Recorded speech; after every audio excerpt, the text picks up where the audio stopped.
साम्राज्य, सामान्यांचा असामान्य आवाज। इयत्ता 5वी आणि 8वीच्या विद्यार्थ्यांची स्कॉलरशिप परीक्षा रविवारी राज्यात घेण्यात आली।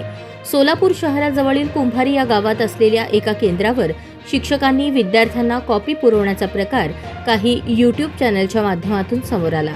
दक्षिण सोलापूर तालुक्यातील कुंभारी येथील श्री गेनसिद्ध हायस्कूल येथे स्कॉलरशिप परीक्षेचे सेंटर आले होते। त्या प्रशालेत परिसरातील 40 शाळेच्या विद्यार्थ्यांचा नंबर आला होता। परीक्षा संपल्यावर काही विद्यार्थ्यांच्या प्रतिक्रिया समोर आल्या। पालकांनी त्या विद्यार्थ्यांच्या प्रतिक्रिया घेतल्या। विशेष करून हे सर्व विद्यार्थी एकाच शाळेचे नाव घेत होते आणि ती शाळा म्हणजे बत्तूल शाळा। आम्ही बत्तूल प्रशालेचे विद्यार्थी आहोत।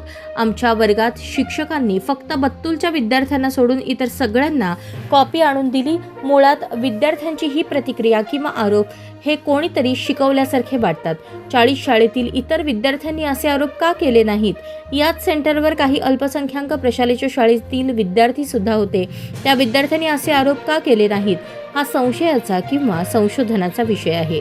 अधिक माहिती घेतली असता समजले की त्या तथाकथित कॉपी प्रकरणाची तक्रार अल्पसंख्याक आयोगाकडे करण्यात आली आहे। मग जी त्या यूट्यूबवर बातमी लागली किंवा विद्यार्थ्यांच्या प्रतिक्रियेचे व्हिडिओ व्हायरल झाले त्यामध्ये अल्पसंख्याक शाळेतील एकाही विद्यार्थ्याची प्रतिक्रिया नाही, मग अल्पसंख्याक आयोगाकडेच का तक्रार दाखल झाली? हा सुद्धा प्रश्न त्या निमित्ताने उपस्थित होत आहे। या सेंटरवर परीक्षेच्या भरारी पथकाची जी व्हिजिट सुद्धा झाल्याचे समजते। तब्बल अर्धा तास स्क्वॉड त्या ठिकाणी होते, त्यांना का हा प्रकार जाणवला नाही हेही तितकेच महत्त्वाचे। दरम्यान यूट्यूबवर बातमी प्रसारित झाल्यानंतर केंद्र संचालक सूर्यकांत वनमाने यांनी या प्रकरणात आपला खुलासा शिक्षणाधिकारी जिल्हा परिषद यांच्याकडे दिला आहे।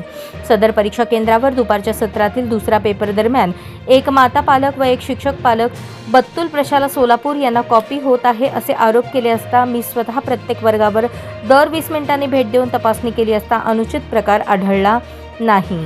तेव्हा सदर 2 महिलांना परीक्षा केंद्राच्या बाहेर थांबण्याच्या सूचना दिल्या। त्यानंतर परीक्षा कालावधी संपण्यास 5 मिनिट बाकी असल्याचे जाहीर केले असता इतर पालकांचा गैरसमज करून स्वतःच्या शाळेतील मुलींची असा प्रकार घडल्याची मुलाखत देण्यास भाग पाडल्याचे दिसून येते।